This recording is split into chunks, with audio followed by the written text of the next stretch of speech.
What is up, guys? Welcome to the ThinkComputers Weekly Tech Podcast. This is episode 228, and our podcast is brought to you by Amazon. If you go to thinkcomputers.org/Amazon and happen to purchase something, that gives a little kickback and, of course, keeps the podcast ongoing. With me is my co-host, Ryan. What's going on, man?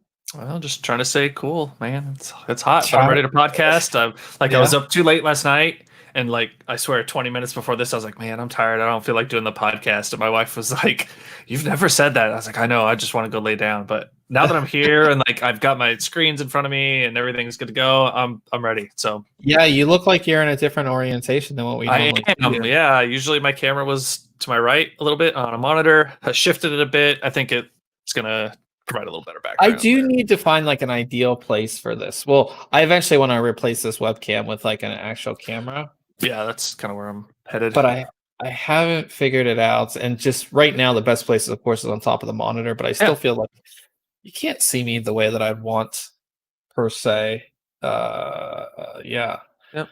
But yeah, how's things out your way? We have gone backwards as far as the good old coronavirus. Yeah, we've had record numbers. So yeah, same here. And they at least in the state of Pennsylvania, they mandated wearing a mask in any public place now. That was just today, so that's fun. Yeah, ours goes into effect I think 12 a.m. on Friday. But a lot of they're kind of leaving it up, I think, to the counties to decide whether it's enforced or not. So, and a lot of them have said we're not going to enforce it. And I kind of get that in some ways. It's like trying to enforce seatbelts being, all those crazy laws that are too impossible to catch everyone. But I think at least the recommendation and request to do it is a good step. So yeah, they shut down the bars here immediately after, I guess, the first couple of days of everything too. So it's just been interesting, and I think that if you do go out, you can see that the hysteria has set in because there's people can't drive, nobody knows what they're doing. It's back to a couple of months ago, it seems and we're not even fully in shutdown mode, but it just seems like we're back there. So I'm happy to be inside, away from people, and doing the podcast.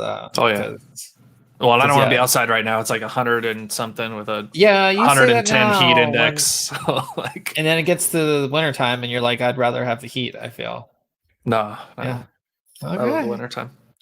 All right. Well, this is, of course, a tech podcast, and we'll get to some cool tech. So I finally got my review up of the Asus ROG Strix B550F Gaming.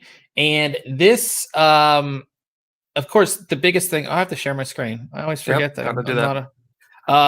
The biggest thing with B550 is that, you're basically getting Gen 4 speeds on your top PCI Express slot in an M.2 slot without having the X570 chipset, without the more expensive motherboards. That's kind of what a lot of people were waiting for. Because it really didn't make sense to go Ryzen 3000 unless you were getting X570, because the big draw for a lot of people is Gen 4 speeds, especially in the storage space, going from a max of 3,500 megabytes a second on a Gen 3 drive to it starting at 5,000. And a lot of the newer drives you're going to see come out this year will be 7,000 megabytes per second.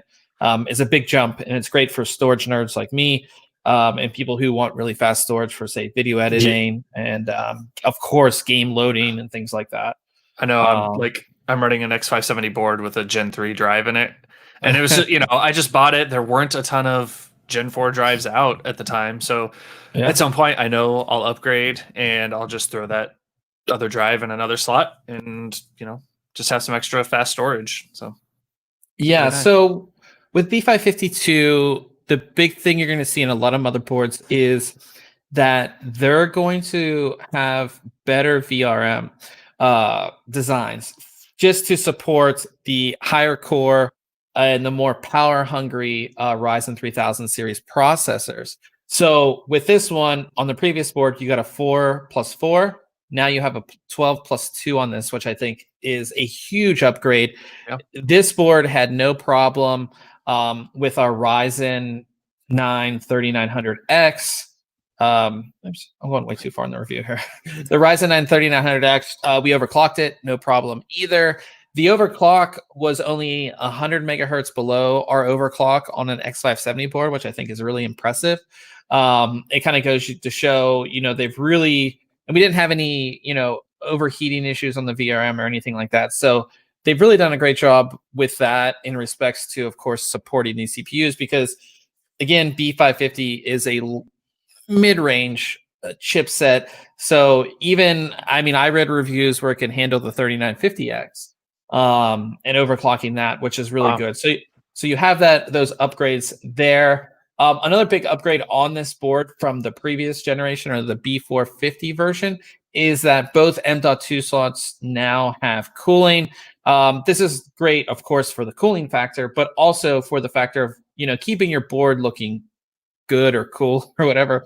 You're going to have the same, design here. So, if you don't have that, you kind of have, if you buy two of the same, it might look all right. But if you buy different M.2 drives, they're kind of just going to and they're kind of, I don't want to call it ugly, right? Without a heatsink on them, but unless you have something like the SN750 that has a nice EK designed heatsink or one of the Sabrent drives with the heat pipes, this is nice that you can cool them down. And yeah, like you said, they're going to look the same and look good there. So that is nice. Yeah. So then as far as feature goes and comparing it to other B550 boards, you get USB 3.2 Gen 2 on the rear IO. You don't have the internal header. The gaming-E board has that. But you do have it here. You have two of them. You have a Type-C and a Type-A, which is nice. Of course, for super fast storage there. You also are going to get 2.5 gig LAN and Wi-Fi 6. So no matter if you're plugging in or if you're going wireless, you're going to have very fast speeds there. So those are some really higher end features that you wouldn't normally get, say, like on a lower end B550 board. This board is specifically designed for single graphics cards. So you have your PCI Express 3.0 X16 slot or PCI Express 4.0 X16 slot right here. And then this is an X4 slot, which is Gen 3. So again, single graphics card, not a big deal to me because I think most people are running a single graphics card these days.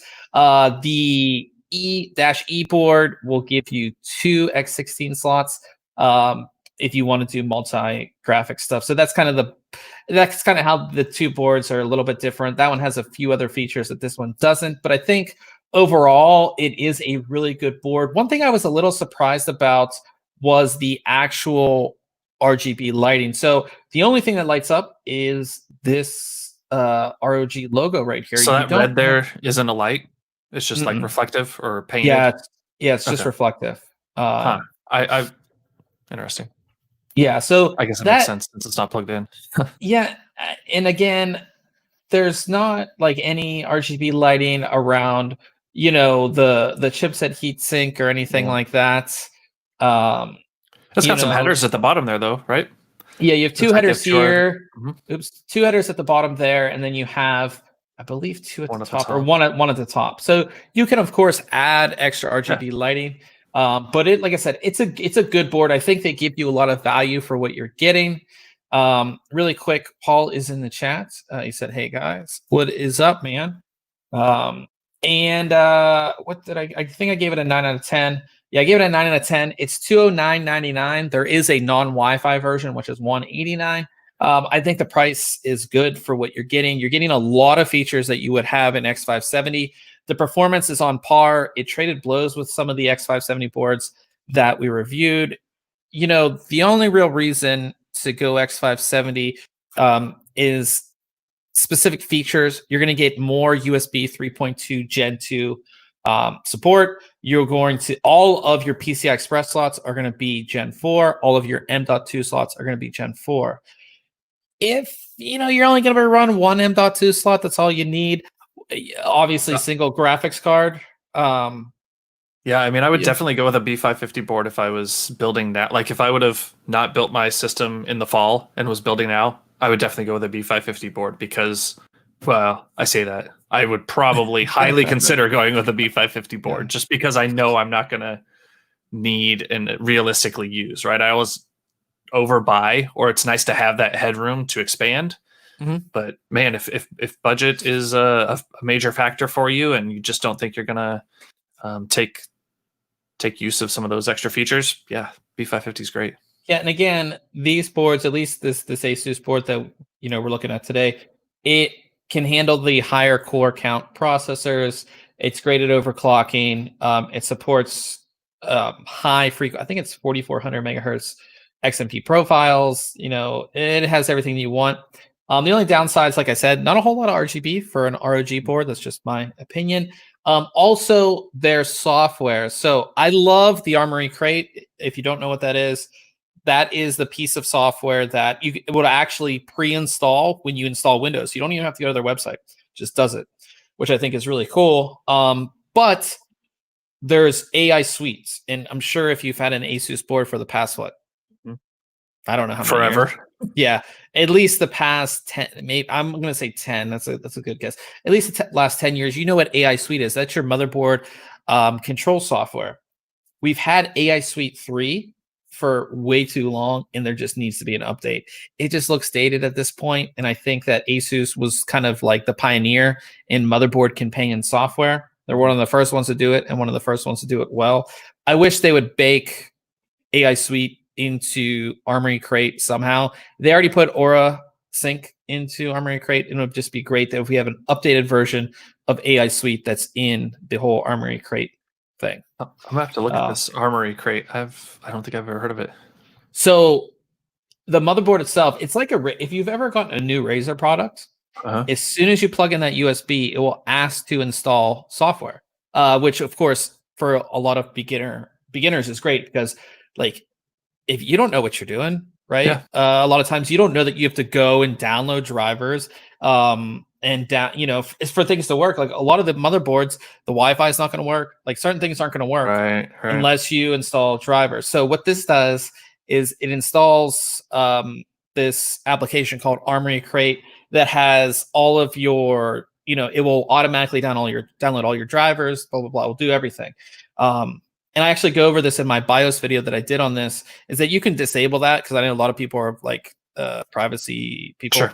And they're not a fan of installing something. You can turn it off in the BIOS if you want, but I think it's great. And it just makes it so much easier to get all your drivers at once. And I think everybody does it now, but there's a few that don't. I'm not sure if ASRock does too. I think everybody has like a downloader now for all their drivers because I hate going to the website. Okay, here's the audio driver, here's the chipset driver, here's this, and this.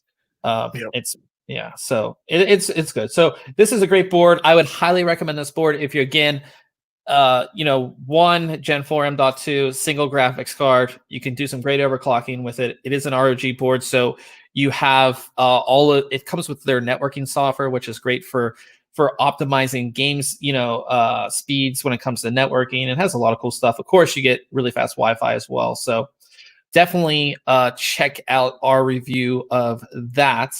And then we have a completely opposite product that doesn't even go in your computer. But I think it's a product that we're going to definitely have a discussion about because I was super excited for it.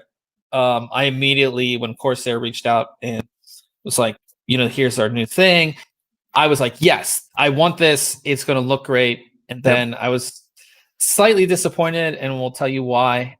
These are the Corsair iCUE LT100 smart lighting towers. So we've seen RGB strips. We've seen like RGB fans. Of course, we have RGB and everything inside of our computer.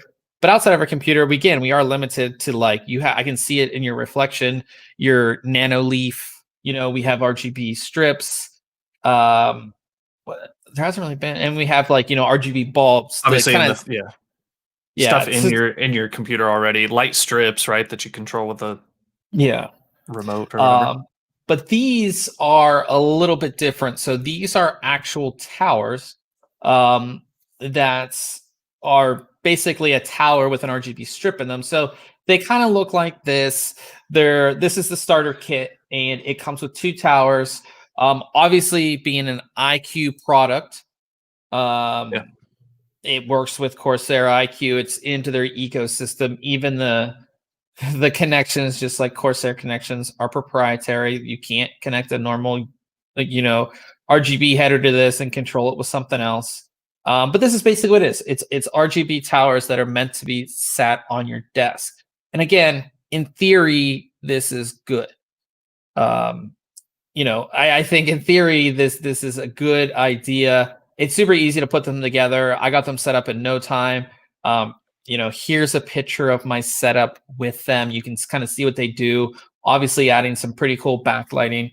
And of course, the bases light up too, which is pretty cool. So the actual bases of these light up. So they're almost like, you've seen those headset stands. Yep. That's Corsair makes one. Yeah. Right? It's kind of like the same thing. It's kind of a mix of a headset stand with RGB lighting going up on it. Here's at nighttime. You can see it looks, even better, I would say. Now, how many come in a kit?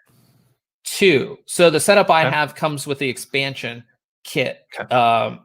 And the pricing, I believe, I have to look it up, but it's not cheap. They're not cheap per se. But so again, here's 3 of them. You can see how they light up the back, my wall. That's kind of how my setup was kind of like that, because these also feature a screen mode or an ambient mode where they can react to what's going on your screen, which makes movies and games more immersive. And I think that's awesome. I love that. I need to see this in real life because I've never experienced that. And so I don't have anything to gauge it with. You think you'd like it? Do you like that feature? Yes, I do. Okay. It makes, just everything it just makes it more immersive. It's kind of hard to explain. I wouldn't say as much in games, but more viewing media, it does. Okay. Which is really cool. We have Tech Lovin' Mama in the chat. She said, "Hi, new to joining your podcast, popping in to say hi." Well, hello. Thanks for joining us in the live stream. But the cool thing about this screen mode, and I haven't seen this before, we reviewed another product that had this feature, but it kind of just did it automatically. This one in the screen mode allows you to set the adjustment where each tower is specifically on your screen. So these boxes that you see, you can adjust them. You can make them bigger or smaller. And I think this is really cool because for me on my ultra wide, I play games in the center of the screen. I don't do the full ultra wide. So I can move these so it's set to my playing area, which I think is really cool. That's something really cool. So this is like super easy to set up too. It's really the iCUE software, for as much as people complain about it, super easy to set up all of your lighting features and kind of do all of that. Their list of predefined effects is huge. You can, of course, link this with all of your other RGB or Corsair RGB elements. So I had it linked with, what's going on in my case, and that was pretty cool. The ability to orient them like horizontally? No. Would it ever make sense? I don't know if it would ever make sense to do that. I was just thinking if you had them behind your monitor and they were sideways to take more advantage of that. The thing is that the RGB strips connect at the base, so you could never take the base off of these, if that makes sense. Yeah. Okay. One another thing that's really great about this is that each one of these bubbles, if you guys can see, is an RGB LED, and you can select as many as you want. You can do them individually, so you have individually adjustable RGB LEDs, which means you can get incredibly creative with different effects and things like that. So that's really cool as well. So just to show you guys some pictures of just some solid colors, like it looks really good. I think provides a good amount of light. And then here's that ambient going on. I was just playing a video on YouTube, full screen, and you can kind of see the different colors based on obviously what's going on the screen. Works flawlessly. I didn't have any issues with this working, right? And here's my setup without them, and here's my setup with them. I think it looks much better, right? Without and with. It looks really good. But then I'm like, these just don't seem that bright. Okay. They just don't. Yeah. So here's them again, same picture, same everything. And here's an RGB strip kit that I have. That's a pretty big difference. And you see the coverage that I get with RGB strips. Now, granted, these RGB... Yeah. Okay. No, I was going to say you've got the RGB strips along kind of framing the back of your monitor, right? Yeah, so the RGB strips are on the back of my monitor, and they've been there for a year. That's this kit that I reviewed. And these RGB strips are the NZXT Hue 2s. They offer the same ambient mode pretty much.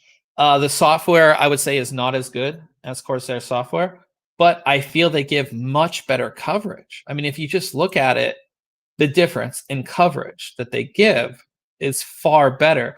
Now, if we go back to our second page here and you look at these do have a diffuser on them, which I don't know if that was the best decision, because obviously that cuts down the brightness of these. So again, it's just, for me, it's like, one, this is obviously much brighter than that. Two is that this is far less cluttered than this, because you don't have these towers in your way. You have nothing. You just have what's on the desk already. I'm glad that you can that the bases, though, at least light up, because I like that glow around them. Now, is that configurable? They're individually addressable as well. You can configure them separate from the towers, or okay. Cool. Yeah. So when you go in, as I showed, like the software, you can click just this and just make it whatever. Yeah, just make it whatever you want.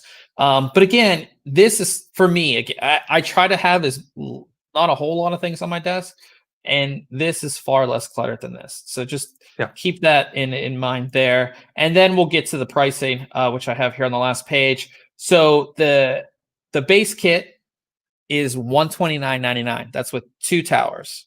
Okay. And then the expansion kit is $59.99 for 1 per tower, and you can only do 4 towers. Okay. The and they daisy chain then? Yeah, they daisy chain. Okay. The NZXT Hue 2, which was on the back of my monitor, is $49.99 right now. Yeah, that's a tough sell. That's a very tough sell for me. These are also limited to where you can put them, because they have to be put on a desk. They can't go on the back of anything. They can't go on the bottom of my computer. They can't go inside my computer. They can't go on the bottom of my desk. It's very limited. They're not as bright, and they're far more expensive. So for me, it was a 7 out of 10. I usually don't give ratings that low, but it was just kind of, as I put it in my review, it was kind of a swing and a miss. It was just like, I feel like it's a very specific, like, I don't know, use case for these, maybe, because you're not using like the comparison between these and that NZXT kit, right? Like, it's almost night and day difference. With the amount of light that gets put out by these. So they do look nice, right? And I've seen some people who had them turned around so the lights were actually facing you. I don't know how bright that would be, and distracting. So maybe that look is a little different, and you get that option, and they're a clean look when you do that, right? I think. But yeah, that price is just pretty high. And they do with the base kit. It does come with a headset holder. It's plastic. It's nothing great. You do get that option as well. You know what I mean? But it's just, again, if this was the only if this was the only product out there, yeah, sure. But there's alternatives that are far less expensive, and that's just why I was kind of just, I tested them, and I was like, I'm going back to the NZXT because it's just better performance, and obviously, I don't like a lot of clutter on my desk, and it's, again, I don't have any towers in my way blocking my view. You know what I mean? It's just, so yeah, that's just, like I said, I give it a 7 out of 10. You guys can check them out. Corsair was pretty hyped up about these. I just think that, and again, Corsair makes RGB strips that can go on the back of your monitor. So something to think about. But check out the review. I go kind of into detail on why I would suggest something else over those. So yeah. Also this week we of course have Case Mod Friday, and that is where we of course feature a build or mod that's been done in the community. And this week we have a build from Snef, and we haven't featured one of his builds, I think, in Not in a while. Yeah, at least a while. If you know him, you know his style, and if this build follows his style, this is themed after Rainbow Six Siege. Which I've never. I don't think I've. Neither. I feel I don't bad. I think I've played maybe the original game, which I don't know how long ago that was, but I do know. I'm pretty sure it's on sale in the Steam sale, so it might be a good time to pick it up. Yeah, I mean, I was never into Rainbow Six, but this is. I would take this build. I mean, sure. This is done inside of the Thermaltake View 51 Snow Edition, which is a decently big case. Obviously, you can see the color design is white, yellow, and black, and I think it goes very well. EK water cooling for the most part. You do have some custom res and some distro plates and things like that, which I think look really good as well. Obviously, you have the custom res in the front. I mean, look at all the custom IO shield, right? With all the white with the cutouts for the Rainbow Six Siege. The water block on the CPU's got all that custom work there. I mean, the little Rainbow Six above that back distro plate that's almost hidden by the radiator and everything, but still is there. Just all these little details. And he has the distro plate at the bottom, which looks really cool. I love those cable combs. Yeah, the cable. I was like, what are those things called? Yeah, the cable combs and everything. How they kind of all go together. I like the lines in the case. It's very functional. I didn't even notice this in the front here. There's the gun for Rainbow Six, and it's in a 6. I mean, that's the Rainbow Six logo. Oh wow, that's cool. I didn't even notice that initially. So a lot of really cool stuff. Snef does really good stuff. If you've seen any of his builds in the past, I have no idea what that ball is though, because I haven't played it. Is that like a bomb from the game, or that's something from the game? I was reading his post when he did this, and he was talking about it. It's part of the game, but I've never played the game, so I can't tell you what that is. But yeah, just a really cool build. T-Force memory looks good in there too. Yeah, T-Force memory does look really good, and it's kind of like, I don't know how close this is to the memory, but I think it kind of goes down, like it's right over it. So it's cool because it goes into that valley that those RGB lights on there have. So very cool. Yeah, really cool stuff there. So we have Wyatt in the chat. He says hi. What is going on? We appreciate everybody in the live chat. And if you guys do want to follow along in what we're going to be talking about, we do have our full show notes page that is listed in the description of the video. So if you're like, oh, I want to see more of that build, or I want to go on these articles myself, it's all right here. It's live on the site. So you guys can check that out. Also, something you might want to check out if you are new here is that we have a contest going on to win some Corsair Dominator Platinum RGB memory. It is the newly I can't even talk tonight. It is the newly released white version of these, which look excellent, especially if you're doing a white build or you have a white case, or I mean, they'll go in anything, but these just look so awesome. And of course, it's Dominator Platinum, which is Corsair's flagship memory, hand selected ICs. I think these have 10-year warranty. Like, they're just the best of the best. So we're giving away a 32 gigabyte kit. 8 days left on this. So easy to enter. We do the whole thing on Gleam, so definitely get your entry in. Also, for everybody listening to the podcast, after this contest is over, we are going to be giving away that Asus ROG B550 motherboard. So they sent us two. They sent us two for one to give away. So we'd be giving a brand new one, not even the one I reviewed, just a brand new one. So we'll have that for you announced in about 8 days. So definitely stay tuned for that one as well. So got some good contests coming out. It's awesome. I feel that many people might be getting stuck in their houses again. So give something away so you guys can go ahead and do a build. So pretty excited for that. So on to news. So not a whole lot going on. It's kind of like we had some big news, and now We had so much like rumor and new, Intel stuff, Nvidia, AMD, and I was looking at these show notes. I'm like, where's all our rumors and we do have all some that? cool stuff. At least, Definitely. Yeah. But first is that leaked images of NZXT's N7 Z490 motherboard has been. Like I said, these are renders.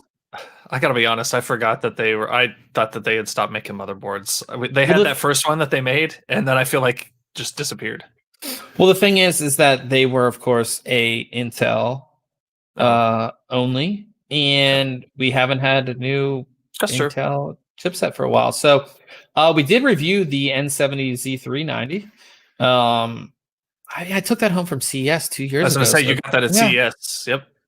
Yeah. So I think these previously these boards were made by BioStar, and they were decent. I think they look excellent inside of NZXT. I think that's where they really shine, is in an NZXT case. Of course, NZXT has their build or BLD service that will, of course, build you a custom PC. These, of course, make perfect sense for them to do it. The shrouds and stuff, I think, are great. They are fully removable, which is awesome for modders as well. So you can take this off, paint it, you can engrave it, you can cut it, you can do whatever you want with it, which is kind of nice.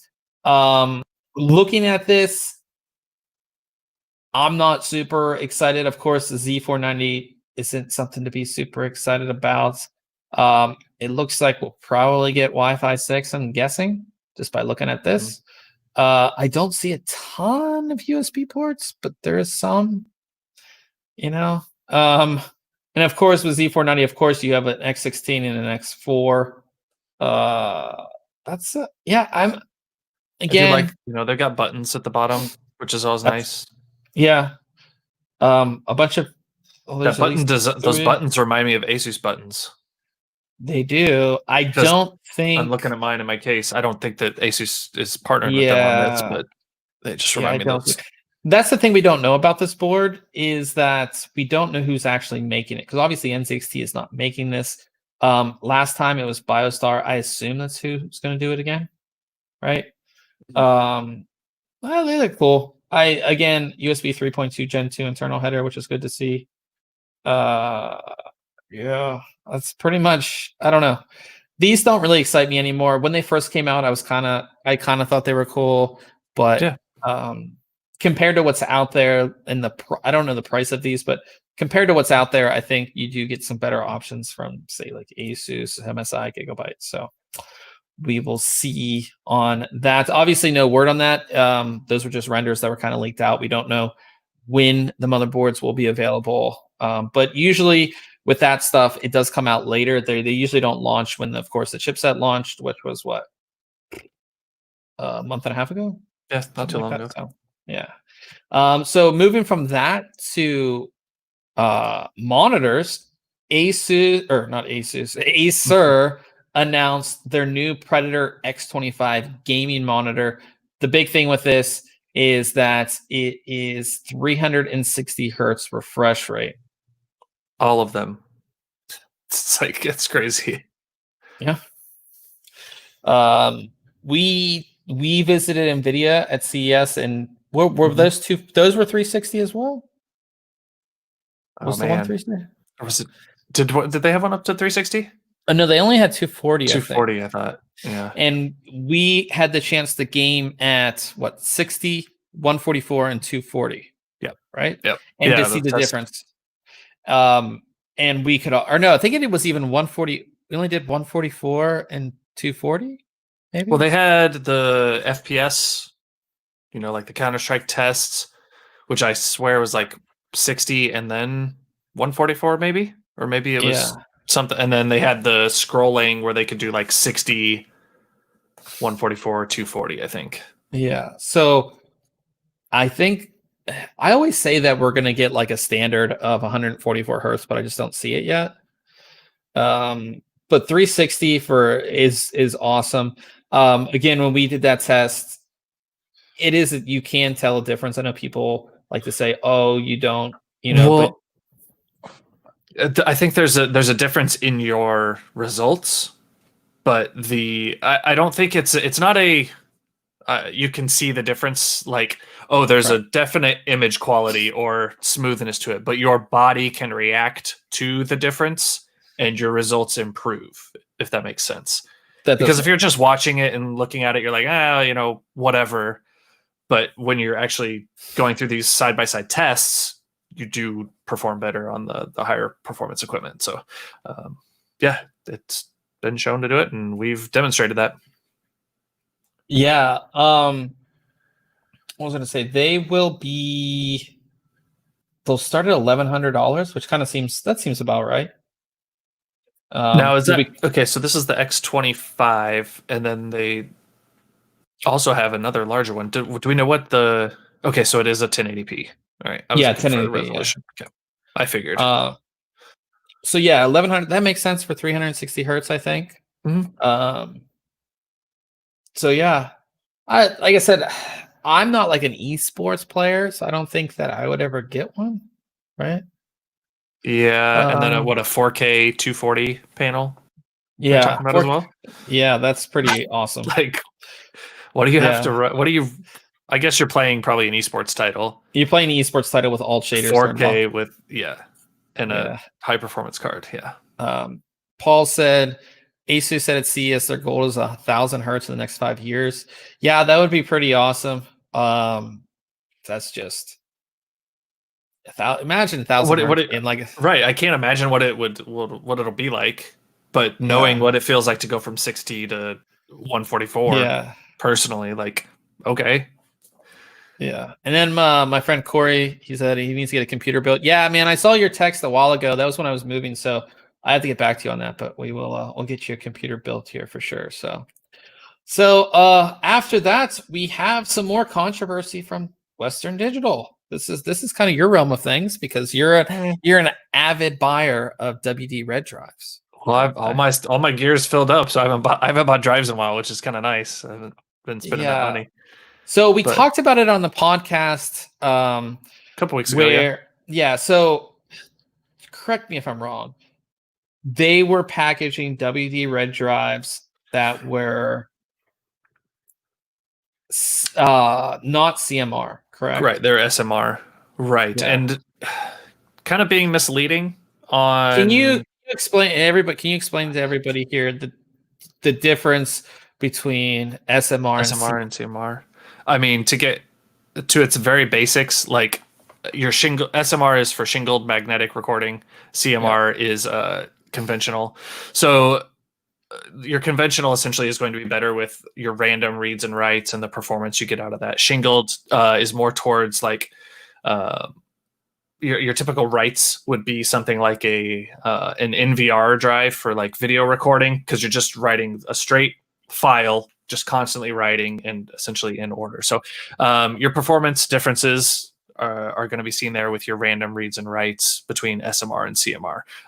The Red series is set up for NAS devices, so you're going to want a little better performance on those reads and writes when they're random there. So really it was just kind of misleading because they were all doing.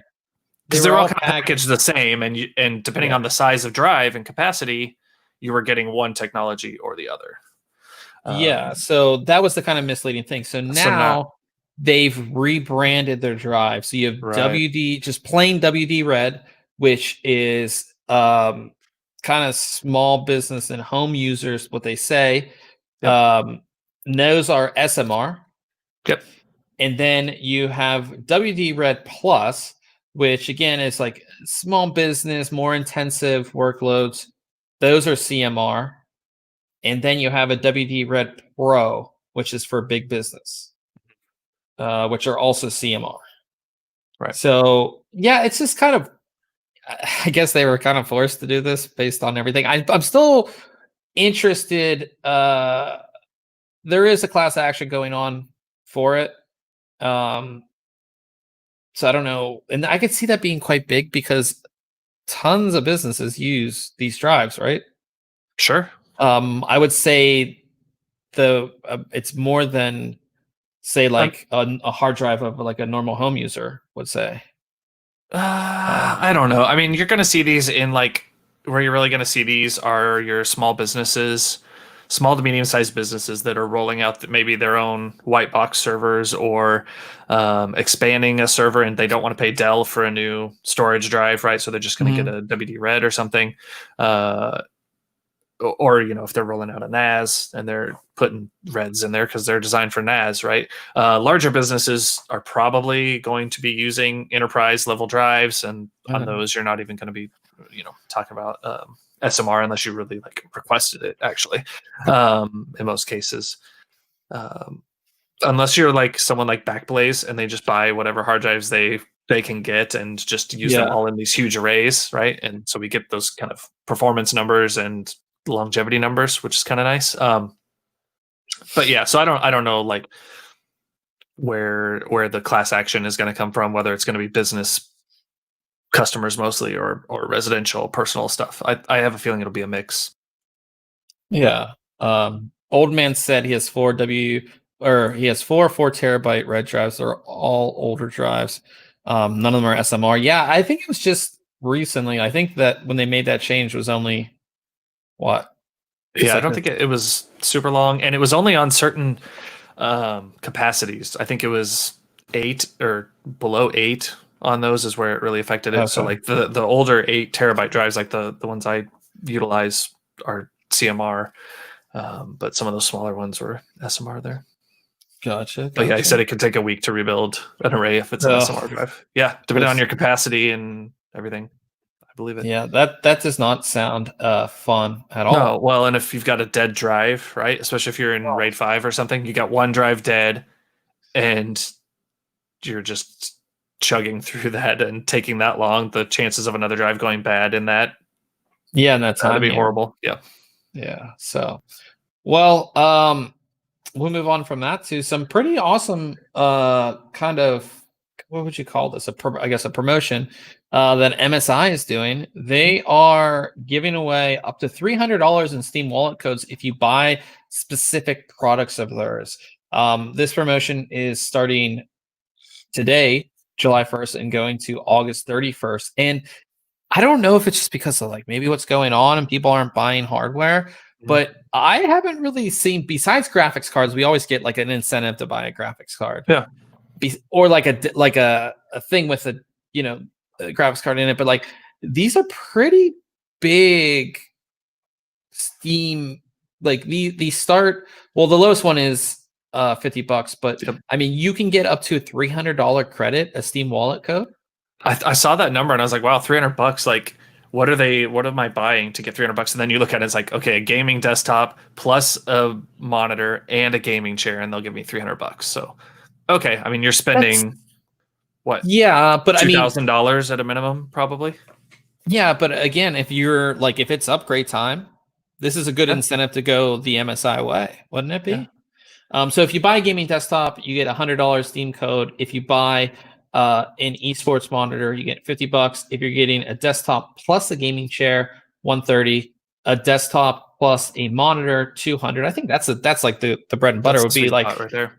If you buy one of their gaming desktops plus one of their monitors, you get a $200 Steam code. That's pretty much 4 AAA titles. Mm-hmm. And then of course it's 3. Yeah, 3. And then of course, gaming desktop, gaming monitor, and a gaming chair, you get $300. On the page, it actually shows you. Let's go down here. Yeah, like what you can get. Like the combos and all of that. But again, if you're like getting a whole new setup, which I think people do, this would be a great thing. And the thing is too, is like, okay, yeah, like I don't know if I want a gaming chair, but then you're like, okay, well, I'm going to be spending $300 on games. After I get this, why don't I get the chair and get the game for free, or vice versa, or so a pretty good deal. I've never seen this with anything. We only see it with graphics cards. Right. Usually like it's either a code for a certain game or a couple games. Yeah, so this is pretty cool that MSI is going ahead and do that. So yeah, and we have the link in the article if you guys want to check out their promotion page for that. So definitely check that out. The Crisis Remastered gameplay trailer, it's not live anymore. So the gameplay trailer was supposed to come out today. I heard they're redoing, like looking at redoing some of the game because of the response. Yeah, so obviously if you look at our page, like we had it up because it was supposed to premiere. It's not here anymore. I don't believe that if you even go to the, I don't think I can even go to, no, I can't go to their actual page from here, but it's not there. Now, what I did see after I wrote this article is that there were screenshots on the Windows store page for this, and the game did not look very good. At least to me, it just looked like the old game.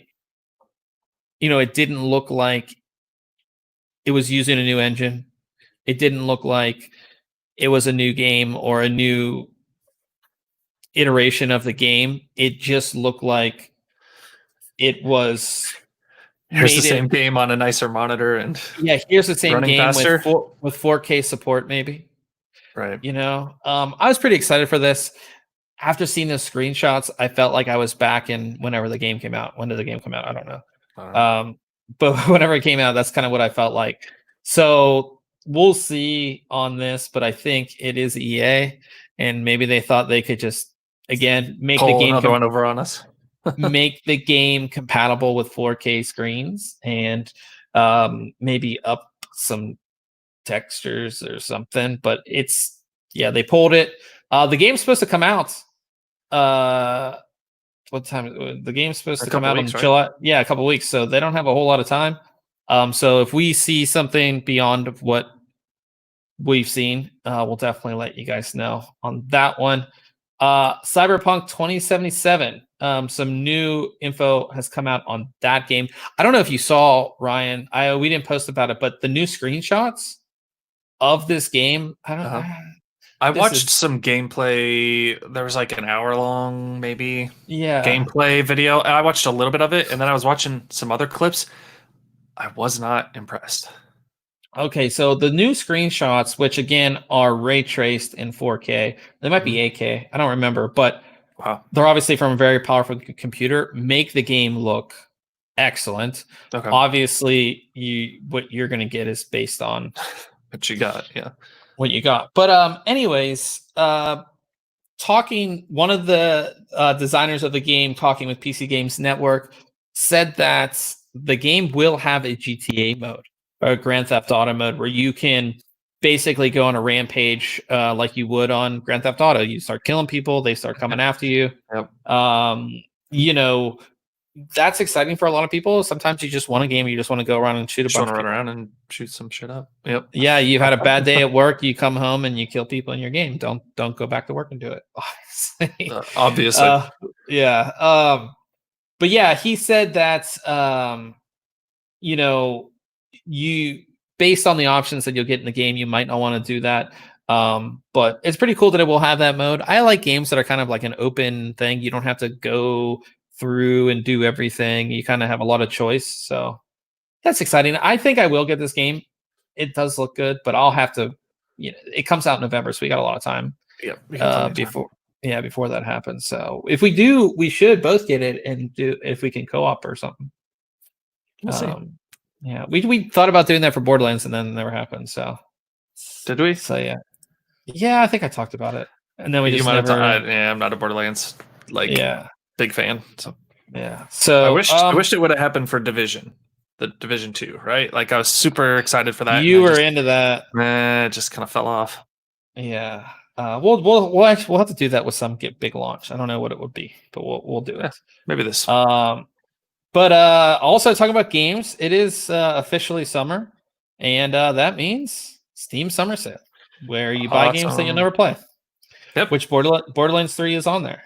So there's a ton of games, ton are on sale. If you just go open up Steam or go to the Steam website, you'll see all the games. I just I haven't really looked at it that much. I don't have Destiny, but I have Terraria and I have Borderlands 3 and I have a bunch of games that I'll never play. I'm surprised that like Destiny 2 was free for so long on the Blizzard store, right? Wasn't it? In I BattleNet? don't know. I'm pretty sure that's where I got it. I ended up with it for free for some. I think you got it with your Somehow. graphics card. No, Oh, I feel like it your was free. 2070? Nope, I don't think so. Oh. Well, in any case, summer sale. I haven't even looked. Honestly, I haven't either.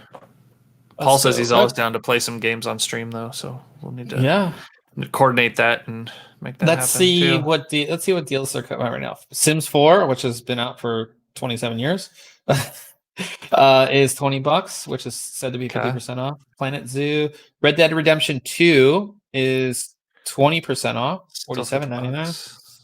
Let's see anything good. Half of these KSP. games, Far Cry 5, 75% off. Yep. Got some Witcher down there. Yeah, Witcher, Street Fighter. I mean, there are a ton of games. Sim Airport, that actually sounds fun. I know I got a couple emails. They're like, 10 games on your wish list are on sale. Yeah, I love sim games. I might have to get this Sim Airport right here. Castle Crashers, that's a great game. Everybody should have this game. I have it, but I don't think I've ever played it. Oh, you should get it. But yeah, like I said, there's a ton on there. Is this Master Chief Collection is that Jedi game is on there, right? Dead by Daylight. I've heard that's really good. Yeah. Jedi Fallen Order is awesome. Sea of Thieves. It's not discounted. It's just $40. Yeah, I don't know why those are. Doom Eternal's on there. Yeah. So lots of cool games. Check it out. It's always good to we always say this and we always make the joke about not playing games, but it is good to have like a good amount of games, I feel, because there's times that you're just like, I want to just not play this multiplayer competitive game, or I just want to sit and like build my city in the sim game, or I do have a good amount of games. I might have to go through this and just pick a couple up just on the days that I don't want to play Apex, which is not very many, but yeah, guys, Steam Summer Sale definitely, and they have this thing where you get like, if you buy a game, you get like points and then you can use those for something. I don't know how they do that, but yeah, they're always doing crazy stuff with all their contests and giveaway or their sales. Yeah. So kind of fun. So that is it as far as news this week, guys. Again, get your Steam games. Not a whole lot going on, but we will have some stuff coming up for you next week. I know I've been trying to get this review done, but I've been trying to learn more about audio as I do this, because I think that's the way I should do this review. So I have been taking a look at the Sound Blaster X3, which is looks like they're having a big sale on these. But it is an external sound card, DAC and amp. It features a Super X5 technology. This is a great product for people who are on laptops who can't install a physical card, or somebody who just wants better audio. So I'm going to have that for you guys. Ryan will be taking a look at an MMO gaming mouse from Corsair. Yep. If our page ever loads here, I don't know what it's doing. So skip to the next one. I'm taking a look at some DDR from HP. All right. Surprisingly. So HP, they have kind of they've gone into some of like the more enthusiast space. We took a look at one of their SSDs, which was actually really good for what it was. It's just branded as HP, so nobody will probably buy it. Now they have this V6 Ddr4 memory, which has good timings. It's offered in a bunch of different capacities. We have a 16 gigabyte kit, 3200 megahertz. It goes up to 3600 megahertz. It looks good, actually, too. Like, I have them here. They look nice. So I think they're doing some good stuff, and I think obviously they'll use this in their gaming desktops. But these are going to be available. Like, you can buy them on Newegg and you can buy them on Amazon right now. What I always find with these, like HP, and I've seen it with someone else, where they get into that market, but their price is just way too high for what they're like. You compare it to the other like popular gaming brands, and it always seems like they're in I don't know, this other corporate world, it feels like, where they're charging more than it should be. So hopefully that's not the case here. Yeah, they had that I'm trying to think of who that problem. was. They were one of them where like they didn't compete. Maybe it was Lexar. Didn't you look at a Lexar drive a little while ago? Yeah, the Lexar drive was the same thing. It didn't on price. It didn't compete, Right, and you have that a lot of times too. And for right now, like with one, there's supply and demand for stuff, so people don't know how to price stuff. Yep. There's a lot of things going on with price right now, but yeah, I would hope. I haven't looked at the price of those right now, but we'll see if again. I think when I reviewed the SSD, it performed well and it was priced to compete with all the other drives, which I really liked. Now, again, are you going to buy a HP over a Corsair? If you're an enthusiast, I don't think so. I think maybe in 5 years, if they continue to put out good products, you might consider it, right? And as being as big as they are, if they could compete really well on price, I think that they could be a player, but they just haven't. I mean, they buy so much RAM from Micron or whoever the case may be for just their standard desktops and all that. So their access to pricing may be better than some of the enthusiast brands. Yeah. So I will, like I said, I'll have that for you guys next week. And then Ryan, we finally got the page up. We'll be taking a look at the Scimitar RGB Elite, which is a follow-up from their Scimitar Pro. And this is an MMO mouse. And the cool thing about it is that it has buttons on the sides for all of your macros, all of your spells, all of your whatever. Your thumb will get a workout for sure. Yeah, and what's cool is that this thumb plate can be moved back and forth. It slides. Yep. So you've been playing some WoW with this. Yep. So we'll have that review for you guys as well. Of course, when we come, to the end of the podcast, we talk about if we've done anything. Have you done anything? Watched anything you would suggest people to watch? No, honestly, yesterday I was cleaning out some of my, not cleaning out, but organizing and finding some components, since we're actually going to be on, I'll just bring it up now, the Home Gadget Geeks podcast tomorrow evening. We will be there. We're going to be talking about PC cooling. Talking about fans, cases, and airflow through them, your heat sinks and liquid cooling and things like that. So I was pulling out, I have a table next to me with there's probably 12 heat sinks on it and a bunch of water cooling components, and I got a bunch of AIOs just so we can kind of talk about them. Am I supposed to be doing this? If you want, you can. I was never briefed on what we were talking about, so well, that's what we're talking about. Oh, I guess I should bust out some of my stuff. You got parts. Yeah, I have some stuff. But yeah. So we'll be on a Home Gadget Geeks podcast tomorrow at the same time as this, right? Now I have to remember. 8:00 Central. 8:00. That's way past my bedtime. Well, whatever. And they're at theaverageguy.tv/live. You can catch that. Yeah, and we do have that linked in our show notes. I finally connected the keyboard. This keyboard. I saw. Is that that's the one you just got, right? Yeah. So nice. I got it. This is the iCUE F96, which is probably my favorite keyboard ever. And I got it to review. Absolutely loved it. I just wasn't the biggest fan of the color wave that they sent me. Because you had the blue and white and orange. Yeah. Right? I wish I had it. It's over there in the box. But yeah. And I was I had told Kayla about it, and she surprised me and bought the exact one. She went on their website and told the customer service, here's the review. This is the exact one I want, but just with a different color. And I finally have it. And I actually took it out of the box. Well, I took it out of the box when I got it, but I haven't actually plugged it in. So I plugged it in today. It just feels so good.